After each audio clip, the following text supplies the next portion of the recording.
شب قدر کی تاریخ شب قدر کے بارے میں حدیثوں میں وارد ہوا ہے کہ رمضان کی آخری عشرے کی طاق راتوں میں تلاش کرو، لہذا رمضان کی 21ویں، 23ویں، 25ویں، 27ویں، 29ویں رات کو جاگنے اور عبادت کرنے کا خاص اہتمام کریں۔ خصوصاً 29ویں شب کو تو ضرور جاگنے کا اہتمام کریں، کیونکہ اس دن شب قدر ہونے کی زیادہ امید ہوتی ہے۔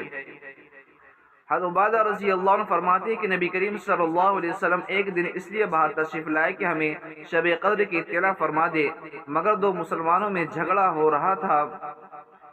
حضرت صلی اللہ علیہ وسلم نے ارشاد فرمایا کہ میں اس لیے آیا تھا کہ تمہیں شب قدر کی اطلاع دو، مگر فلاں فلاں شخصوں میں جھگڑا ہو رہا تھا، جس کی وجہ سے اس کی تعیین میرے ذہن سے اٹھا لی گئی۔ کیا بعید ہے کہ یہ اٹھا لینا اللہ کے علم میں بہتر ہو۔ اس مبارک حدیث سے معلوم ہوا کہ آپس کا جھگڑا اس قدر برا عمل ہے کہ اس کی وجہ سے اللہ پاک نے نبی پاک صلی اللہ علیہ وسلم کے قلب اطہر سے شب قدر کی تعیین اٹھا لی،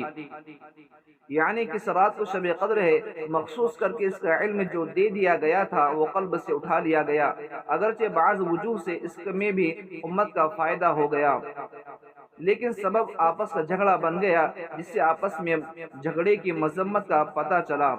آخر میں ہم اللہ رب العزت سے دعا کرتے کہ اللہ رب العزت شب قدر جیسی مبارک رات جمیع امت مسلمہ کو نصیب فرمائے، آمین۔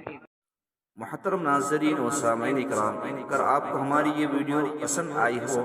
تو اور اس طریقے کی ویڈیو کو دیکھنے کے لیے ہمارے چینل حسین اسلامک کو